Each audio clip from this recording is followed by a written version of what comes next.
Bulletin में आगे बढ़ेंगे। ईरान और अमेरिका इजराइल के बीच छिड़ा संघर्ष आज अपने सबसे विनाशकारी चरण में पहुंच गया है। ईरानी मीडिया ने आधिकारिक पुष्टि की है कि सुप्रीम नेता अयातुल्ला अली खामेनेई की कल अमेरिकी हवाई हमले में मौत हो गई।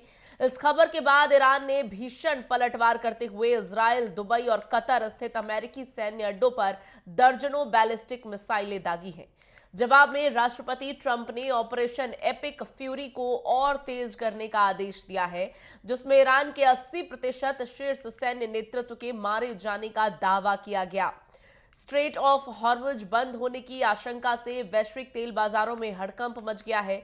भारत ने खाड़ी देशों में फंसे अपने नागरिकों के लिए इमरजेंसी एडवाइजरी जारी की है। बता दें कि अभी भी ईरान पर पश्चिमी एशिया और इजराइल के साथ अमेरिकी मिसाइल हमले चल रहे हैं। ईरान भी जवाबी कार्रवाई में हमले कर रहा है। इन हमलों के बीच बहरीन में कई सायरन के गूंजने की आवाज सामने आई।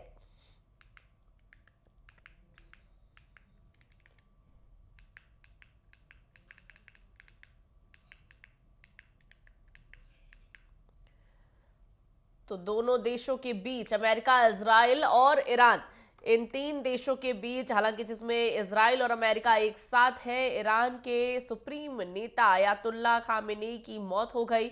इसकी आधिकारिक पुष्टि कर दी गई और इसके बाद अब स्थिति लगातार तनावपूर्ण है। एक तरफ ईरान, जहां कई जगहों पर स्थित अमेरिकी दूतावास को निशाना बना रहा है, वहीं दूसरी तरफ अमेरिकी राष्ट्रपति डोनाल्ड ट्रंप ने भी ऑपरेशन को और तेज करने का ऐलान कर दिया है।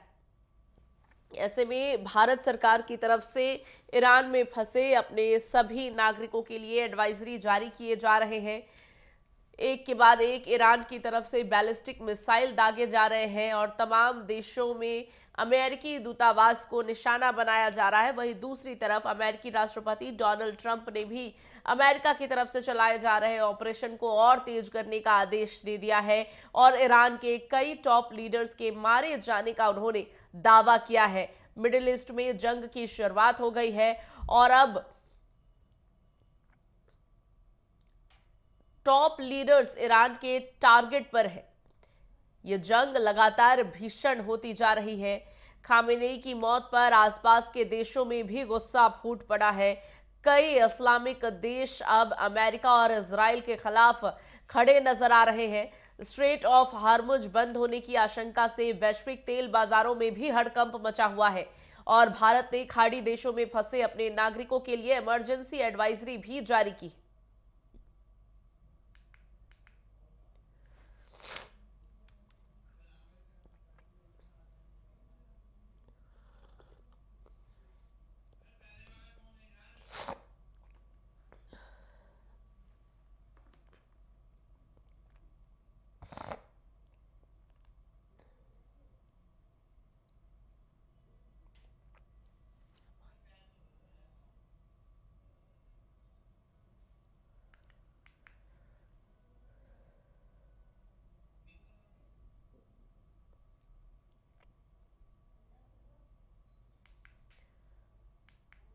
अमेरिकी सैन्य अड्डों पर दर्जनों बैलिस्टिक मिसाइल जहां ईरान दाग रहा है, वहीं दूसरी तरफ अमेरिकी राष्ट्रपति डोनाल्ड ट्रंप ने भी ऑपरेशन को और तेज करने का आदेश दे दिया है। ऑपरेशन एपिक फ्यूरी, जो कि पाकिस्तान की तरफ से चलाया जा रहा है, इसको और तेज करने के आदेश के साथ ही ईरान के 80% शीर्ष सैन्य नेतृत्व के मारे जाने का दावा भी किया जा रहा है।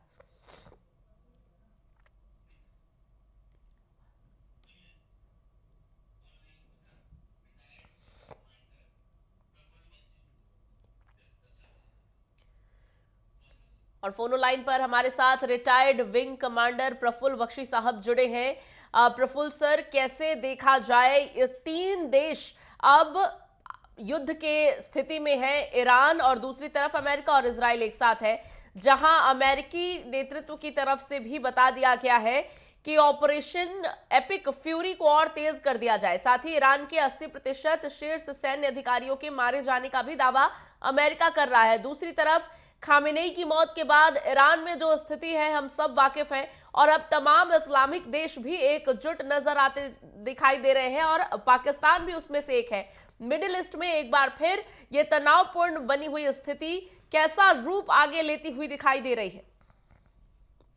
पहली बात है कि ये जो ऑपरेशन एपिक फ्यूरी है, ये अमेरिका ने लॉन्च किया इजराइल के साथ मिलकर। और सबसे खास बात ये है कि एयर पावर का इस्तेमाल हो रहा है, मिसाइल्स दोनों साइड से चल रही हैं। आप ये मत सोचिए कि ईरान के पास मिसाइल्स की कमी है, चाइना पूरा सप्लाई कर रहा है ईरान को। हाँ। और इस समय पर एक्यूरेसी को देखा जाए और एयर डिफेंस के और बाकी सिस्टम्स को देखा जाए तो इजराइल की बढ़त है और अमेरिका बहुत एडवांस्ड है, पर नुकसान इजराइल को हो रहा है। अमेरिका को कोई मेजर नुकसान नहीं हुआ क्योंकि अमेरिका तो किसी दूसरी कंट्री से लड़ रहा है, मतलब बैठा हुआ है, अपने देश में तो है नहीं, तो अमेरिका को कोई फर्क नहीं पड़ता। ये तो सारी बात है, पर सबसे बड़ी बात है कि सिविल डिफेंस जो होती है वो ईरान की कमजोर है, तो उनके सिविलियंस मारे जा रहे हैं ज्यादा, तो उनका बचाव करने के लिए अंडरग्राउंड शेल्टर्स वगैरह की कमी है, कोऑर्डिनेशन, एयर रेड वार्निंग की कमी है, जो इजराइल की बहुत बेटर है। तो इस समय ये जो लड़ाई है, जो आप कह रहे हैं कि खमीनी मारा गया है, ये ठीक है, पर खमीनी के मारे जाने से मतलब ये थोड़ी है कि उनका सत्ता गिर जाएगी, हाँ। उनका रिप्लेसमेंट हो जाएगा और उनकी उसमें भी बड़ी पॉलिटिक्स है। रिप्लेसमेंट हो गया है सर, उनके बेटे ने कमान संभाल ली है, खामेनेई के बेटे ने। बिल्कुल, उसने कमान संभाल ली है और जो गार्ड्स हैं आर्मी के, उनके गार्ड जो बेसिकली वो रिलीजियसली ओरिएंटेड मिलिट्री जो उनकी है वो है खमीनी के साथ में, पर उसमें भी फैक्शंस हो गए हैं। अब बात ये है कि अंदर ईरान जो फैक्शन है प्रो खमीनी और अगेंस्ट खमीनी, वो जो है उसमें बहुत चीज देखने को मिलेगी, क्योंकि सब लोग खमीनी से खुश नहीं थे और मोसाद जो है वो बहुत एक्टिव है, वो लगा हुआ है उपद्रव फैलाने के लिए, कूच कराने के लिए। तो इंटरनल पॉलिटिक्स चलती रहेगी, ईरान के अंदर अपीवल चलता रहेगा, पर ईरान की लड़ाई की क्षमता बरकरार है, क्योंकि उसमें अगर आपने उनके लीडर्स को मार दिया कोई फर्क नहीं, दूसरा बन जाएगा। हाँ, कमजोर तो नहीं है ईरान भी, लेकिन सर स्ट्रेट्स ऑफ हार्मुज के बंद होने के बाद अब वैश्विक तेल बाजार में भी हड़कंप मचा हुआ है। दूसरी तरफ पाकिस्तान भी अमेरिका पर आग बबूला हो रहा है और ये एक बेहद अलग सीन है कि पाकिस्तान अमेरिका पर गुस्सा हो जाए। महज दिखावा इसको कहेंगे या वाकई जब इस्लामिक देश एकजुट होते हैं तो अमेरिका के खिलाफ भी एकजुट हो सकते हैं? देखिए, अभी इस्लामिक देश एकजुट हो रहे हैं, पर किसके खिलाफ है ये कोई बोल नहीं रहा। क्या वो अमेरिका के खिलाफ है या शिया सुन्नी का मामला है? और जो पाकिस्तान है वो बिल्कुल दिखावा करेगा, क्योंकि पाकिस्तान नहीं चाहता कि वो अमेरिका के अगेंस्ट हो जाए। हाँ, चाइना पाकिस्तान को उकसा रहा है कि तुम अमेरिका को सपोर्ट करना बंद करो, ये बात दूसरी है। तो पाकिस्तान का स्टैंड 2-3 दिन में पता चलेगा कि क्या स्टैंड है। अच्छा, इस सब के बीच अभी जो स्थिति बनी हुई है, जैसा कि आपने भी बताया सर, ईरान के सिविलियंस ज्यादा टारगेट किए जा रहे हैं। लड़ाई की क्षमता तो उनकी है, अमेरिका को बहुत नुकसान नहीं पहुंच पा रहा। इजराइल को इस युद्ध में क्या मिल रहा है? इजराइल बेसिकली अमेरिका को मदद कर रहा है, मिलके उनकी न्यूक्लियर फैसिलिटीज को फिर से अटैक करेंगे, जैसे पहले B-2 बॉम्बर से किया था और 4 महीने पहले, और फिर करेंगे। पर बाकी मिसाइल बेसिस पे, उनके एयर डिफेंस रडार पे, एरियल वार्निंग सिस्टम पे काफी असर डालेंगे ईरान के। उसके ऊपर अटैक निरंतर जारी है, तो इसको मद्देनजर रखते हुए आप देखेंगे कि ये लड़ाई अभी चलेगी, फिर बीच में थोड़ा रुकावट आएगी, कोई नेगोशिएशंस की बात होगी, कोई बड़ी लीडरशिप, वर्ल्ड की लीडरशिप बीच में दखलंदाज मतलब सुझाव दे सकती है, कोई मीटिंग वगैरह हो सकती है, कॉन्फ्रेंस हो सकती है। इस सबको अब हमको भी मद्देनजर रखना पड़ेगा और देखना पड़ेगा कि कैसे होता है। तो अभी फिलहाल जो आप पाकिस्तान की बात कर रहे थे और जो स्ट्रेट ऑफ हॉर्मुज की बात कर रहे थे, वो ठीक है, ऑयल की इकोनॉमी में फर्क आएगा, भारत को भी असर पड़ेगा, सारे वर्ल्ड ट्रेड में असर आएगा, इसकी बात आप मत सोचिए। और अब भारत इंडो पैसिफिक एरिया की तरफ भी देखेगा कि वहां पे क्या होगा, क्योंकि चाइना वहां पे अब अपना आधिपत्य को स्ट्रॉन्ग करने की कोशिश करेगा। इस सबको देखते हुए चाइना डायरेक्ट इन्वॉल्व नहीं होगा, पर चाइना सारी ईरान को सप्लाई आग करेगा। में अपनी रोटी भी सेकने की कोशिश चीन की तरफ से देखने को मिलेगा। बख्शी सर, एक और सवाल रहेगा आपसे। अमेरिकी राष्ट्रपति डोनाल्ड ट्रंप, जो लगातार शांति दूत होने का दावा करते रहते हैं, तमाम देशों के बीच युद्ध शांत कराने का क्रेडिट लेने की होड़ में, और खुद इस वक्त युद्ध में है और अपने ऑपरेशन को तेज करने का भी ऐलान कर रहे हैं, इस सबके बीच क्या वैश्विक अस्थिरता की कोई चिंता नहीं रह गई है? इस युद्ध के कितने खिंचने की आशंका जताई जा रही है, आपका क्या ख्याल है इस बारे में? है क्या क्लियर आप क्वेश्चन पूछिए, क्या है कि जो अमेरिका का प्रेसिडेंट है वो कहता है कि मैं युद्ध नहीं चाहता, पर जहाँ पे युद्ध करने की बात आती है तो वो करेगा। वो ये थोड़ी करेगा मैं युद्ध नहीं करूंगा, इधर मैं युद्ध रोकने की कोशिश करूंगा, पर ईरान मान नहीं रहा है तो वो अपना युद्ध करता रहेगा। देखिए ऐसा है, हाथी के खाने के दांत और होते हैं, दिखाने के और होते हैं। ये अपने हित में काम किया जाता है। देश के अमेरिका के हित में है कि ईरान को डाउन करे, ईरान की रिजीम चेंज करे, वो करेगा। इसमें कोई मॉरल वैल्यूज की बात नहीं आती कि गलत है सही है और भगवान नाराज हो जाएंगे इत्यादि, ऐसा कुछ नहीं होता यहाँ पे। तो ये अभी अब देखने पर होगा, पर इसमें भारत को की भूमिका की बात भी आएगी कि भारत की, क्योंकि ईरान भी दोस्त है हमारा। हाँ, मैं इसी सवाल के साथ आने वाली थी सर आपके पास। इसमें इस युद्ध में भारत की भूमिका कहाँ नजर आएगी, कितनी नजर आएगी? भारत की एकदम से हमारे प्राइम मिनिस्टर लीडरशिप कूदेंगे नहीं। हाँ। वो पहले बात करेंगे, उसको थोड़ा सा सलाह मशवरा करेंगे, फिर ओपनली बात होगी। अगर ओपनली बात हुई, कैंप डेविड जैसी कोई बात होगी तो बिल्कुल इंडिया इसको करे। इंडिया की लीडरशिप बहुत स्ट्रांग है तो वो करेंगे, देखेंगे क्या हो सकता है। क्योंकि इस समय इंडिया लीडरशिप को एस्टैब्लिश करने के लिए ईरान और इजराइल दोनों को खुश रखने की कोशिश करेगा, दोनों के खिलाफ नहीं जाएगा। तो इस समय इंडिया की भूमिका भी अलग है। ठीक है, ठीक है, थैंक यू सर, बहुत शुक्रिया आपका तमाम जानकारी हमारे साथ साझा करने के लिए। में हम लगातार चर्चा कर रहे हैं जिस तरीके से अमेरिका और इजराइल एकजुट होकर अब ईरान के साथ युद्ध में है। अयातुल्ला खामेनेई की मौत हो चुकी है, आधिकारिक पुष्टि हो चुकी है, और उनके बेटे अब सत्ता पर काबिज है। लेकिन इन सब के बीच अब हवाई हमले दोनों तरफ से हो रहे हैं। इस्लामिक देश एकजुट होते हुए नजर आ रहे हैं। स्ट्रेट ऑफ हॉर्मुज के बंद होने की आशंका जताई जा रही है। वैश्विक तेल बाजारों पर बेहद असर पड़ेगा। इस सब के बीच अब चर्चा भारत की भूमिका को लेकर भी हो रही है, लेकिन आशंका ये भी कि ये युद्ध कितना आगे बढ़ सकता है, खिंच सकता है, और इसका स्तर कितना बड़ा हो सकता है। हमारे साथ अजय चतुर्वेदी जी जुड़े हैं, वरिष्ठ पत्रकार हैं। सर, सबसे पहले बहुत स्वागत आपका चर्चा में। और भारत की भूमिका की चर्चा हो रही है, इस पर हम बाद में लौटेंगे, लेकिन अभी की जो स्थिति है इस युद्ध में, अगर हम ईरान को देखें, इजराइल को देखें, अमेरिका को देखें, कहां कितना नुकसान पहुंच रहा है और ज्यादा बर्बरता किसकी रणनीति में नजर आ रही है? क्योंकि बताया यह जा रहा है कि ईरान के सिविलियंस ज्यादा टारगेट हो रहे हैं, उनको ज्यादा नुकसान पहुंच रहा है। ये देखिए, अमेरिका ने ये जो किया है बड़े सोचे समझे रणनीति के तहत, और क्या कहते हैं, रणनीति बना किया। आप देखिए, पिछले हफ्ते भी बेंजामिन नेतन्याहू गए हुए थे वहां पर अमेरिका में, दोनों के बीच में 1 घंटे बातचीत हुई, लेकिन बयान क्या जारी हुआ कि ट्रंप ने कहा कि अभी ईरान से न्यूक्लियर पर डील जारी रहेगी, बातचीत जारी रहेगी। बातचीत परसों हुई और 24 घंटे के अंदर बातचीत कोई नतीजा नहीं निकला। 24 घंटे के अंदर उन्होंने आक्रमण कर दिया, दोनों ने मिलकर। ये तय था पहले से कि लास्ट मौका दिया जाएगा, इसमें वो नहीं मानते तो हम करेंगे, जो अब दिख रहा है सामने।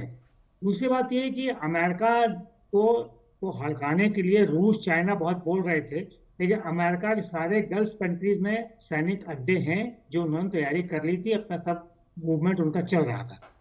आप देखिए कि उनको कहा गया कि रूस ने कहा, चाइना ने कहा कि सबने कहा कि हम अपने हवाई अड्डे इस्तेमाल नहीं करने देंगे अमेरिका को, लेकिन इसके बावजूद अमेरिका और इजराइल ने मिलकर हमला किया और कोई कुछ नहीं कर पाया। तो आप देखिए कि इस समय लोगों ने इतनी तैयारी कर ली, सबको तैयार करके इन्होंने किया है, जो वेल थॉट इनकी स्ट्रेटजी थी। अब जहाँ तक नुकसान बात की, जाहिर सबका नुकसान ईरान को ही होना है, उनकी सिविलियन पॉपुलेशन, और यही इनका उद्देश्य है कि सिविलियन पॉपुलेशन की खैर ज़्यादा नहीं टच करेंगे, लेकिन उनका जो ये इंफ्रास्ट्रक्चर है उसको ये पूरी तरह बर्बाद करेंगे। इन्होंने खामनेई का पूरा महल, यूपी जो उनका महल था उसको पूरा ध्वस्त कर दिया, जिसमें उनका परिवार भी मारा गया, खुद ही मारे गए। इसके अलावा अब इनका जो मेन टारगेट है वो उनके परमाणु हथियारों का अड्डा है, जिनको ये पूरी तरह ध्वस्त करेंगे। इसके अलावा उनके और भी तेल के भंडार हैं और ये सब इनको ध्वस्त करेंगे। इनका इंफ्रास्ट्रक्चर को पूरी तरह तोड़ देंगे, ताकि जब तक आप आर्थिक रूप से उसको कमजोर नहीं करेंगे वो हम्म। देश सरेंडर नहीं करेगा। अभी लेकिन सर, ईरान के पास ईरान को हथियार हैं आर्थिक जो है। तौर पर इतना कमजोर करना इतना आसान है क्या? खास नहीं, करके वही जब वो ऑयल मैं वही रिजर्वर कह है रहा हूँ पूरी ना। दुनिया अभी का। अभी यही तो इनकी है कि इनको पहले उनके इंफ्रास्ट्रक्चर पे अटैक किया जा रहा है, हम्म। ताकि उनको इन पर नष्ट किया जाए और उनके हथियारों का जखीरा तोड़ा जाए, ताकि उनको कमजोर किया जाए। यही इनकी रणनीति चल रही है। ट्रंप ने अभी यही कहा कि हम उन पर और हमला करेंगे। हम्म। हमला इसलिए करेंगे कि उनके इंफ्रास्ट्रक्चर उनको तोड़ना है। जब तक उनको तोड़ नहीं लेंगे वो तब तक ईरान में नहीं झुकने वाला। अभी उसके पास हथियारों का जखीरा है। वो देखिए कितनी मिसाइलों का कर रहा है, क्योंकि हर गल्फ कंट्री में अमेरिका का सैनिक अड्डे हैं हम्म। जिनको तबाह करने में लगा हुआ है। बहरीन में बहुत नुकसान हुआ है इनको, जो कि अभी बताया नहीं जा रहा है ज्यादा, लेकिन हम्म। बहरीन ने खुद एक्सेप्ट किया है कि अमेरिका के एक अड्डे पे काफी नुकसान हुआ है। अब बाकी डिटेल तो भी धीरे धीरे आ ही रहे हैं। तो उनका उद्देश्य है कि ईरान को आर्थिक रूप से कमजोर करो और उनके सैनिक और न्यूक्लियर अड्डों को ध्वस्त कर दें। इसके बाद ईरान सरेंडर करने की स्थिति में आ सकता है। ये उनका लक्ष्य है, जिस पर बढ़ रहे हैं आगे। अच्छा अजय शिवांगी। सर, ईरान पीछे हटता हुआ नहीं दिखा। इस युद्ध की बहुत सारी वजहें हैं, कई वजह है। एक तो इसराइल को ऐसे मान्यता ना देना, फिर जो वैचारिक मतभेद है वो भी है। दूसरी तरफ जो न्यूक्लियर वेपन ईरान कथित तौर पर बना रहा है, अमेरिका उसका विरोध कर रहा है, नहीं बनाने दिया जाएगा। अस्तित्व का संकट इसराइल पर मंडरा रहा है। ये तमाम वजहें हैं। क्या ईरान ने अपनी कमजोरी पहले नहीं भापी कि उनके सिविलियंस को प्रोटेक्ट करने की उनकी क्षमता कमजोर है, इससे पहले कि वो युद्ध के लिए आमंत्रण दे बैठे और उकसावा दे बैठे, वो भी अमेरिका को, इसराइल को? देखिए, ईरान ये जानता है कि उसकी जनता में उसका बहुत ज्यादा विरोध। अभी जब पिछले महीने 2 महीने पहले ये वहाँ आंदोलन हुआ था तो सबसे ज्यादा वहाँ सिविलियन मारे गए थे। हम्म। तो वो जनता के लिए ज्यादा करता है, तो वहाँ तो जो उसकी बात नहीं मानते खुलेआम फांसी दे दी जाती है। तो जनता हम्म। के प्रति उनका ज्यादा मोह नहीं। वो हमारी बात जो नहीं माना है उसको हम डंडे के बल पे, हथियार बल पे उसको वो खत्म कर देंगे।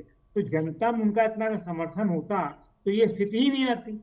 अच्छा, क्या यही जनता से वजह उसका है कि समर्थन ज्यादा नहीं खामेनेई है। की मौत से भी बहुत ज्यादा ईरान हिलेगा नहीं? क्योंकि खामेनेई का भी ऐसा नहीं था कि पूरे देशवासी ऐसे अटूट समर्थन जैसा, उनके विरोध में भी, उनके तानाशाह से विरोध में भी बहुत सारे लोग थे। हाँ, वहाँ कल से आप देखिए कई कर्ज और शहरों में वहाँ पे ये खुशियां मनाने लगे लोग। वीडियो चल हम्म। रहा है सोशल मीडिया पे, लोग खुशियां मना रहे हैं इनके मरने के। जब पहला आंदोलन तो ये नारे लग रहे थे कि ये मारा जाए मारा जाए, तो ये सब तो वहाँ चल ही रहा था। तो उन्होंने कहा ना, उनका अपनी जनता पे विश्वास नहीं था, इसलिए जनता उनके प्रति समर्पित नहीं थी। हम्म। ग्रुप है उनका जो उनके समर्थन में आ रहा है, लेकिन उनका विरोध वहाँ बहुत है। और जिसके लिए जो अब दिख रहा है, पब्लिक बाकायदा ईरान के अंदर छोड़िए, बाहर भी जो ईरानी बहुत खुलेआम समर्थन कर रहे हैं और जश्न मना रहे हैं। तो पब्लिक, इसलिए पब्लिक वहां मारी भी, तभी इन्होंने खुद अपनी पब्लिक को मारा है। हर बिल्कुल। क्रांति में और हर आंदोलन में इन्होंने अपनी पब्लिक को मारा है। जिसके वहां सन 22 में यही हुआ था, एक महिला के कारण बवाल हुआ जिसको उन्होंने बुर्का पे रोक लिया था। तब से वहां पे चल रहा है। तो जनता तो ऑलरेडी उनके खिलाफ है अधिकतर। जो हम्म। उनके समर्थन में वो उनको शोक हो ही रहा है। और ये और पूरी कहीं ना कहीं शिया इसका मुस्लिम, फायदा भी कहीं ना कहीं अमेरिका भी ये समझता है, इसराइल भी तो ये यही कहीं ना कहीं समझता है। लेकिन सर, जब ये नए तो वर्ल्ड जनता ऑर्डर कह की रहे बात हैं। आती है और जब विश्व के उन देशों की चर्चा होती है जो नए वर्ल्ड ऑर्डर में अपने आप को लीडर बताते हैं विश्व का, हम बात करते हैं अमेरिका की, रशिया की, चाइना की। रशिया फिलहाल इन सबसे बहुत दूर दिख रहा है, लेकिन चीन बहुत दूर नहीं दिख रहा। जो तमाम समीकरण और जहां से हम देख पा रहे हैं, ऐसा लग रहा है कि ईरान को चीन का समर्थन संभवतः मिल सकता है। इसलिए बाय डिफॉल्ट भी, क्योंकि अगर अमेरिका इजराइल के साथ खड़ा है तो चीन उसके ठीक विपक्ष में कई बार देखने को मिलता है। लेकिन पाकिस्तान कहां जाएगा इस बार? इस्लामिक नेशन होने की वजह से क्या ईरान के साथ अपने एकजुटता दिखाता हुआ नजर आएगा, या फिर अमेरिका का भी कठपुतली रह चुका है तो वो दबाव भी उस पर रहेगा? ऐसे में हम देखेंगे कि हाथी के दांत खाने की और दिखाने की और, जो कि अभी नजर भी आ रहा है, पाकिस्तान में अमेरिकी दूतावास पर प्रोटेस्ट हो रहे हैं। नहीं, आप देखिए ना कि ये ईरान के चारों ओर मुस्लिम कंट्री हैं।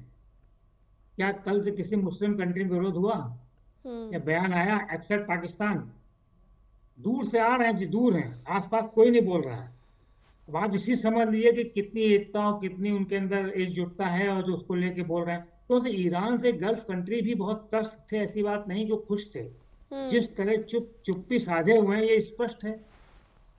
कोई बयान नहीं आ रहा। पाकिस्तान भी बड़ा समझ के बयान दे रहा, उसकी अपनी नीति है वो। अब अमेरिका को छोड़ नहीं सकता, उसकी अच्छा, बड़ी इसके पीछे मजबूरी है। क्या वजह हो सकती है अजय सर? नहीं, क्यों? पाकिस्तान के अपने हित है। और पाकिस्तान बाकी तो खुद देशों के, बाकी इस्लामिक देखिए, देशों के, क्योंकि इस्लामिक एक देशों बात की एकता की तो खूब चर्चा होती है, लेकिन एक बावजूद बात इसके सुनिए, जब इतना बड़ा हमला हुआ ईरान पर सब चुप है, तो इसके पीछे वजह क्या हो सकती है? एक बात सुनिए, इस समय सबसे ज्यादा लड़ाई आपस में मुस्लिम देशों में हो रही है। और हम्म। एक जब लड़ता है दूसरा मुस्लिम देश को कहता है इस रेस्ट्रेन काम करें। पाकिस्तान का युद्ध ऑलरेडी अफगानिस्तान से चल रहा है और ईरान उनको ये सलाह दे रहा था कि आप रिस्ट्रेन पे काम करें। तुर्की दे रहा था, कतर दे रहे थे, लेकिन कोई नहीं सुन रहा है किसी की। तो पाकिस्तान की मजबूरी, वो कहने को कह सकता है, लेकिन खुद तो पहले अपना युद्ध रोका अफगानिस्तान के खिलाफ। हम्म। अफगानिस्तान नहीं बोला कि उसका अपना अलग एजेंडा है। तो पाकिस्तान की तो स्थिति यह है कि वो ना घर का ना घाट का है। तो हम्म। सबके संग बोलना चाहता है, लेकिन किसी सगा नहीं, ना उसको कोई लिफ्ट देता है। पाकिस्तान अपनी स्थिति खुद खराब कर ली है, इसमें कोई ऐसी बात नहीं है। वो और उसकी स्थिति खराब होनी है। बिल्कुल। आप एक देखिए, तरफ। पीस और बोर्ड पीस बना, लेकिन सारे बोर्ड पीस के सदस्य आपस में लड़ रहे हैं। हम्म। अधिकतर मुस्लिम कंट्री, तो उसमें क्या बोर्ड है वो, और क्या उनका आपस में वो है। तो पाकिस्तान ने तो अपनी स्थिति पूरे इस अंतर्राष्ट्रीय स्तर पर छोड़िए, अपने मुस्लिम कंट्री भी खराब कर ली। जिनको वो सलाह दे रहा, उसी बगल लड़ रहा अपने पड़ोसी से वो। इंडिया के खिलाफ कब से क्या कहते हैं, आतंकवाद भेजता रहा, अफगानिस्तान से लड़ ही रहा है। जिस मुद्दे पे इंडिया का बिल्कुल, विरोध, उसी कहीं मुद्दे पर शिया पाकिस्तान सुन्नी भी का लड़ रहा है। वार है तो कहीं कुछ और है, और इसकी वजह से ये देखने को मिल रहा है लगातार कि तमाम इस्लामिक देश भी जिनकी एकजुटता की बात कही जाती है, कहीं ना कहीं अब एक दूसरे के खिलाफ है। भले ही चुप्पी साधे हुए हैं इस बारे में, लेकिन वो एकजुटता नहीं है जैसा कि हम और आप अज्यूम करते हैं कि इनके बीच में है। अच्छा अजय सर, एक और सवाल रहेगा। चीन ओआईसी ईरान की नहीं क्या बोल रहा है, मदद जो करता हुआ ओआईसी नजर आएगा? है, क्या चीन ईरान ईरान की मदद करता हुआ नजर आएगा? बिल्कुल अभी नहीं करेगा। चाइना भी, देखिए, चाइना भी बहुत सोच समझ के काम कर रहा है। चाइना अभी इस मामले में कुछ नहीं बोल रहा है। आप देखिए, चुप मार के, उनका भी ताइवान से झगड़ा चल रहा है। अगर वो कुछ बोलें तो अमेरिका का सपोर्ट है ताइवान को। तो चाइना ऐसी गलती नहीं करेगा कि अपने अपने खतरा मोल ले ले। अभी वो वेट एंड वॉच के मोड में है। लेकिन कुछ लोग ये बात कह रहे जब हैं कि चीन शायद उसको हथियार सप्लाई करे। नहीं, हथियार तो पहले से करता रहा, अभी भी देगा। ये जितनी मिसाइल चल रही है उसी की चल रही है। हम्म। वो अलग चीज, वो देखिए अलग मुद्दा है। जब तक ये रेजिम है तब तक चाइना का, उसने बहुत हथियार ले रखा, वो यूज कर रहा है, चाइना उसको दे भी सकता है। हम्म। लेकिन बाकी मामलों में वो तब तक नहीं खोले जब तक वो सरकार किसकी तो कुल बनती है, मिला के अमेरिकन मतलब की। युद्ध में इस तरीके के हथियार सप्लाई करना, ये तो एक व्यापारिक दृष्टिकोण भी इन चीजों का नजर आता है, लेकिन बिल्कुल रणनीतिक बिल्कुल। तौर पर चीन ईरान के साथ जाएगा ये कहना अभी थोड़ा मुश्किल होगा, क्योंकि चीन भी कहीं ना कहीं ये गलती नहीं करेगा। सोची समझी रणनीति वहां पर भी अपनाई जाएगी। अच्छा सर, इस चर्चा को आगे बढ़ाएंगे। पाकिस्तान और इजराइल की तरफ से ईरान पर हुए हमले पर हम लगातार जिक्र कर रहे हैं, खामेनेई का मारा जाना और इस सब के बीच ईरान का पीछे ना हटना। चीन की क्या भूमिका रहेगी, पाकिस्तान इसमें अपना वर्चस्व कहां कैसे बढ़ा रहा है, और इजराइल को क्या कुछ मिल रहा है। इजराइल के अस्तित्व की संकट की बात कहकर यह युद्ध इतनी खींची तो जा रही है, आगे भी बढ़ती हुई दिखाई दे रही है, लेकिन इन सब के बीच सिविलियंस जो मारे जा रहे हैं उनकी चिंता कैसे है, इस पर भी चर्चा होगी। लगातार हमारे साथ वरिष्ठ पत्रकार अजय चतुर्वेदी सर जुड़े हुए हैं। अजय सर, एक बार फिर इस चर्चा को हम आगे बढ़ाएंगे और पाकिस्तान का अब जरा विस्तार में जिक्र कर लेते हैं, क्योंकि खामेनेई को मौत को लेकर पाकिस्तान में गुस्सा देखने को मिला। यूएस दूतावास पर हमने देखा कि भीड़ ने हमला किया, अमेरिकी दूतावास में घुसकर वहां तोड़फोड़ की तस्वीरें भी सामने आई। ये सब दिखावा है या गुस्से में कुछ सच्चाई हो सकती है? ये सब सरकार द्वारा प्रायोजित प्रदर्शन है। आप देखिए, ऑर्गेनाइजेशन ऑफ इस्लामिक कंट्री, जिसको ओआईसी कहते हैं, उसका कोई बयान 24 घंटे में नहीं आया है। अन्य इस्लामिक कंट्री भी चुप्पी साधे हुए हैं। क्यों? अब पाकिस्तान खुद अफगानिस्तान से लड़ रहा, आज से नहीं, पिछले अक्टूबर से लड़ाई चल रही, बीच में रुका तो फिर शुरू हो गया 2 दिन से। तो ये सब जो स्थिति है, पाकिस्तान ने अपनी विश्व मंच पर अपनी स्थिति खुद कमजोर कर ली। वो तो भारत के खिलाफ इस्लामिक नाटो बनाने जा रहा है। ऐसी स्थिति में अब सारे नाटो कंट्री आपस में लड़ रहे हैं। हम्म। तो अपनी स्थिति उसने इतनी हास्यास्पद कर ली कि उसको किसी समर्थन मिलने वाला नहीं है, इसलिए वो दिखावे के रूप में कर रहा है कि हम इसके संग है। अगर वो इसके संग है, आप देखिए क्या वो इसके बावजूद बोर्ड बोर्ड पीस का मेंबर क्यों बना हुआ है? वो अपने को इस्तीफा दे दे अमेरिका के विरोध में कि नहीं साहब आपने हम मुस्लिमों हम्म। के खिलाफ हमला किया, मैं इस्तीफा देता हूँ। वो भी नहीं देगा, तो उसको थोड़ा लग रहा है कि अमेरिका चापलूसी करते रहे। तो हम पाकिस्तान की स्थिति ऐसी नहीं कि जिस पर कोई हम लोग खास चर्चा करें। वो खुद ढुलमुल नीति पे चल रहा है और हास्यास्पद स्थिति उसकी है। अपने आप खुद समस्याओं में फंसा हुआ, उसको कोई महत्व नहीं देता, वो अपने से महत्व दिलाने के लिए सब काम कर रहा है। ठीक है। ईरान और इजराइल के बीच जो संघर्ष चल रहा है ये कोई नई बात नहीं है, इसका एक बहुत पुराना इतिहास है। दोनों देश कई बार पहले भी आमने सामने दिखाई दिए हैं, लेकिन नई बात यह है कि रणनीतिक तौर पर अब जिसमें बाकी देशों की संलिप्तता जिस तरीके से हो रही है, अपने वर्चस्व को बनाए रखने के लिए अमेरिका इजराइल के साथ नजर आ रहा है और ईरान भी अब कहीं ना कहीं शरण ढूंढने की कोशिश करेगा। लेकिन अजय सर, इन सब के बीच ये युद्ध अब मुसलमानों के बीच ही शिया और सुन्नी की लड़ाई का भी एक एंगल इसमें देखने को मिल रहा है, खास करके खामेनेई की मौत के बाद। तमाम देशों की जो भी इस्लामिक देश है, इनके सरकारों का जो भी रुख हो, भले ही सामने से कोई बयान ऑफिशियल ना आया हो, लेकिन देश के भीतर ये जरूर देखने को मिल रहा है, खबरें जरूर सामने आ रही हैं कि खामेनेई की मौत के बाद जगह जगह लोगों में गुस्सा है। भारत में भी कई जगहों से प्रदर्शन की खबर सामने आई, जम्मू कश्मीर से लेकर लखनऊ तक में प्रदर्शन आए और शिया समुदाय के लोगों में खास करके खामेनेई की मौत के बाद बहुत गुस्सा देखा जा रहा है। ये युद्ध इस दिशा में कितना खतरनाक साबित हो सकता है देशों के अंदर? क्या दूसरे देशों में भी परिस्थितियां खराब हो सकती है इसके मद्देनजर? नहीं, देखिए ऐसा है कि ईरान शिया बहुल देश था और इराक था, इराक को पहले खत्म किया गया था। ये सारा विरोध सिर्फ शिया बहुल इलाके में ही आप देखने को मिल सकता है। सुन्नी बहुल इलाकों में इसका कोई असर होने वाला नहीं है, ना वो इसमें आगे आएंगे। तो इन लोगों में आपसी खुद एक लड़ाई चल रही है। अफगानिस्तान शिया बहुल सुन्नी नहीं आया, पाकिस्तान में सुन्नी बहुल है लेकिन नहीं आया। कुछ इलाकों में क्यों सरकार करार इसलिए आ रहा है। आसपास भी आप देखें अरब कंट्री है, जैसे ये सब यूएई में कोई ज्यादा विरोध नहीं हुआ, क्यों सब सुन्नी बहुल है। सिर्फ शिया इलाकों में ही हल्का फुल्का विरोध चल रहा है। वो चलता रहेगा, वो कोई मजबूरी चलेगा, ऐसी कोई बात नहीं है। जहां तक उनकी जनता की बात आप कर रही हैं, ईरानी हम्म। जनता, हम्म। ईरान की जनता अपने शासक से खुश नहीं थी। ये आज से नहीं, 50 साल से खुश नहीं थी, 79 की क्रांति के बाद। हम्म। और रजा पहलवी ऑलरेडी इसको अमेरिका की शय पर ही इसको आप आगे बोल रहे थे। और आप देखिएगा, कहीं स्थिति सामान्य होने दीजिए, हफ्ते 10 दिन के अंदर रजा पहलवी ही आएंगे और अमेरिका उन्हीं को वहां का की सत्ता सौंपेगा। जनता हम्म। भी उन्हीं को वापस बुलाने का आंदोलन कर भी रही है, जनता भी आवाज वहां लग रही है। तो इसलिए वहां जनता, तो देखिए जनता पिछले 50 साल से कुचली जा रही, दबाई जा रही है, उसका वहां कोई ज्यादा से है नहीं। ये सारा से, हालांकि अमेरिका और इजराइल दोनों जनता से अपील किए कि आप आइए और शासन संभालिए, लेकिन शासन जनता संभाले नहीं। जाहिर है उनका कोई आदमी आएगा वही संभालेगा। पर ये तो मान चलिए खामने कि जब तक ये वहां है, जब तक ये खत्म नहीं किए तब तक नए नए लोग आएंगे नहीं। जब नए लोग आएंगे वही सत्ता संभालेंगे। तो सारी दुनिया का नजर अब उसी पे है कि कौन सत्ता संभालता है। जब वहां कोई नई सत्ता आएगी तभी आप देखिए दुनिया के राजनीतिक क्षेत्र में, राजनयिक क्षेत्रों में हलचल मचेगी। फिर पता लगे कौन किसके साथ है। ईरान को ये तो पता लग गया कि जो उसका साथ हम्म। देने की बात कर रहे थे, इवन उसके पड़ोसी, किसी ने नहीं साथ दिया। अंत में वो सब पे हमला कर रहा है, चाहे वो दुबई हो, चाहे वो यूएई हो, बहरीन हो, कतर हो, सब पे कर रहा है। तो हम्म। सब पे अमेरिकी हवाई अड्डे थे। तो ये तो उसे पता चल गया कि हमारा किसी ने साथ नहीं दिया। सब ने कहा था लेकिन सब जगह हवाई अड्डे उड़े, हवाई जहाज उड़े हवाई अड्डों से। हम्म। तो ये तो ईरान को पता लग गया। तो ईरान की सत्ता ये समझ लिया अपने सर्वाइवल की अंतिम लड़ाई लड़ रही है। तो 2-4 दिन में इसका सफाया हो जाना। हाँ, और तस्वीरें भी जो सामने आ रही है अजय सर, वो बिल्कुल आपकी बातों की ही पुष्टि कर रही है। जो तस्वीर ईरानी जनता की सामने आ रही है खामेनेई की मौत के बाद, खास करके महिलाएं वहां सेलिब्रेट कर रही हैं उनके मौत को, तो ये बताती है कि कितनी त्रस्त वहां की जनता कहीं ना कहीं अपनी ही सरकार से थी। और ऐसे में खामेनेई की मौत को लेकर ये गुस्सा है ऐसा नहीं कहा जा सकता। हाँ, लेकिन शिया समुदाय के सिमटने को लेकर ये गुस्सा जरूर है। उनकी संख्या में लगातार कमी देखी जा रही है। हालांकि इस गुस्से का, इन प्रदर्शनों का बहुत बड़ा असर होगा ये भी कहना जरा मुश्किल है, क्योंकि ऐसा नहीं है कि जो शिया बाहुल आबादी है वो भी खामेनेई से बेहद प्रसन्न थे। बहुत शुक्रिया अजय सर आपका हमारे साथ जुड़ने के लिए, नेटवर्क 10 पर दर्शकों से तमाम जानकारी और अपनी बात रखने के लिए आपका बहुत शुक्रिया।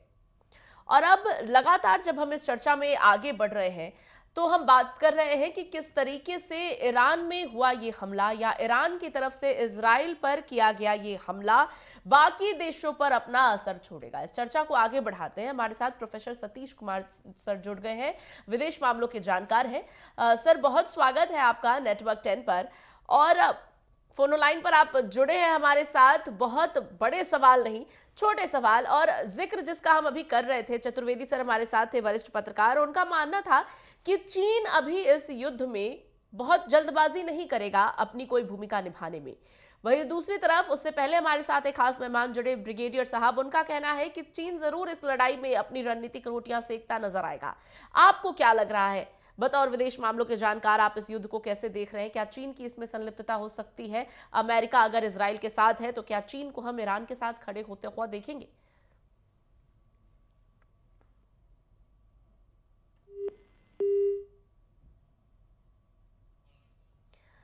ठीक है, सतीश सर से हमारा संपर्क नहीं बन पा रहा है।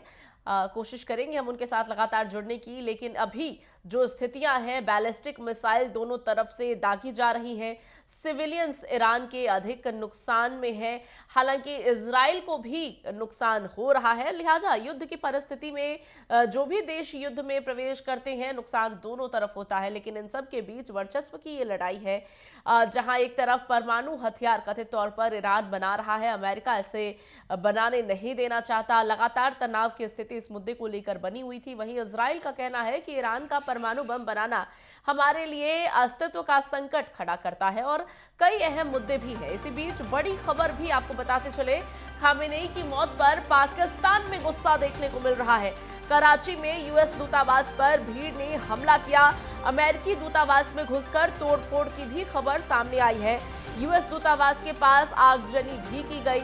ईरान पर हमले को लेकर पाकिस्तान में उग्र प्रदर्शन दिखने को मिल रहा है। दरअसल शिया समुदाय के लोग खामेनेई की मौत को लेकर खासा गुस्से में हैं।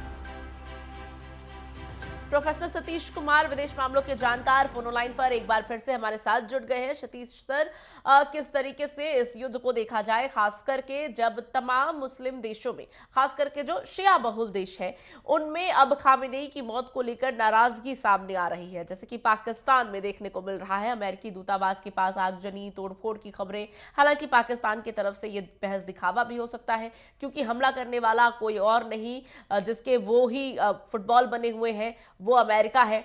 और चीन की भूमिका पर भी लेकर आपसे बातचीत करना चाहेंगे। बिल्कुल, देखिए, पाकिस्तान की तो हम नहीं कह सकते हैं, लेकिन तमाम इस्लामिक देश इस हमले से, तमाम इस्लामिक देश जो, क्योंकि पूरे मुल्क, पूरे विश्व का सबसे बड़ा इस्लामिक देश, जिसके पास संपत्ति है, जिसके पास शक्ति है, सुन्नी विवाद को अगर हटा दे तभी एक इस्लामिक फैक्टर पर जो पूरी दुनिया एकत्रित होती है वो ईरान के कारण से होती है। लेकिन ये भी हम जान रहे हैं कि इस्लामिक क्रांति के बाद खुमैनी आए, खुमैनी के बाद खामेनी आए और थियोक्रेसी आंतरिक व्यवस्था को पूरी तरह से तहस-नहस कर दिया। आम जनता पस्त रहने लगी। अमेरिका से कहीं बॉर्डर नहीं मिलता है ईरान का, इजराइल से कहीं बॉर्डर नहीं मिलता है ईरान का। अनावश्यक लड़ाई धर्म के नाम पर लेने की शुरुआत इस इस्लामिक क्रांति के बाद की गई, जो वहां की जनता के लिए काफी महंगा साबित हुआ। तो ये तमाम तरह के परिवर्तन होने थे। जिस तरीके से की शुरुआत ईरान ने की, खामेनी ने की, हिजबुल्लाह को या अन्य टेररिस्ट ऑर्गेनाइजेशन को, पिछले कुछ महीनों में यह था कि होना ही होना है, ये होना है। अब किस कदर से होगा, कितना होगा, लेकिन जियोपॉलिटिक्स को निश्चित रूप से ये तंग करेगा। चाइना एक महत्वपूर्ण शक्ति है जो आसानी से अमेरिकी हमले को पचा नहीं पाएगा, क्योंकि उसके तेल का उत्पादन और व्यापार का समीकरण बड़ा ही मजबूत है और वो दुनिया का मठाधीश भी बनना चाहता है। आज भी अमेरिकी नक्शे कदम पर दुनिया चलती हुई दिखाई दे रही है। अमेरिका को जो मन कर रहा है वो कर रहा है। तो ऐसी परिस्थिति में रूस और चीन की पीड़ा भी देखने लायक होगी कि किस तरीके से वो रिएक्ट करते हैं। ये घटना इतनी छोटी नहीं है, खामेनी को खत्म करना इतना आसान नहीं है, उसका पोस्ट इम्पैक्ट जो होगा वो अत्यंत गंभीर होगा।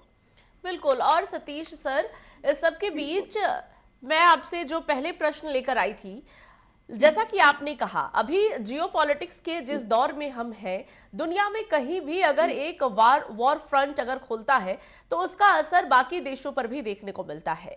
ईरान तो दुनिया का ऑयल रिजर्वर है, तो निश्चित कहीं ना कहीं इकोनॉमी को भी प्रभावित करेगा तमाम देशों की। लेकिन युद्ध में दूसरे देशों की संलिप्तता भी कई बार हो जाती है, कई बार प्रत्यक्ष रूप से, कई बार अप्रत्यक्ष रूप से। ऐसे में अब चर्चा यह है कि क्या चीन ईरान के साथ खड़ा नजर आएगा, खास करके तब जब अमेरिका इजराइल के साथ खड़ा है। कुछ लोग ये मानते हैं कि हाँ, लेकिन कुछ लोगों का यह भी कहना है कि व्यापारिक तौर पर शायद हथियार की सप्लाई वो करे, लेकिन रणनीतिक तौर पर चीन शायद ऐसा करने से बचे। इसी बात की हमें भी उम्मीद है। चीन भावावेश में नहीं पता, चीन सोच समझ कदम उठाता है। वो भारत को बड़ी बखूबी कि हाथ किसमें देगा उसका निरीक्षण कर लेगा। उसके बाद वो निश्चित रूप से हस्तक्षेप हमसे अम्युनिशन देकर करे या डायरेक्ट वॉर हो, धमकी जरूर देता है, लेकिन धमकी पर अमल करना चीन हमको लगता है कि उसको समझ के करेगा। तो हम ये नहीं कर सकते कि चीन किस तरीके से प्रतिक्रिया अपना देगा, लेकिन प्रतिक्रिया निश्चित रूप से होगा और गंभीर होगा। और सतीश सर, अब प्रतिक्रिया की अगर बात हो रही है, भारत की तरफ से कैसी प्रतिक्रिया सामने आएगी? और कुछ खबरें सामने आई है कि छुटपुट ही सही, लेकिन भारत में भी विरोध प्रदर्शन दर्ज किए गए। कश्मीर से लेकर लखनऊ तक शिया समुदाय के लोग यहाँ भी थोड़े नाराज नजर आ रहे हैं। अब भारत में तो शिया और सुन्नी को नजरिए से हम नहीं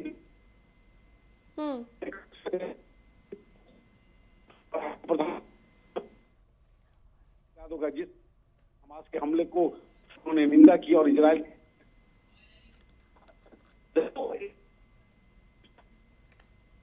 समझने वाले समझ सकते हैं। इस हमले के बाद में निश्चित रूप से भारत किया गया होगा कि ऐसी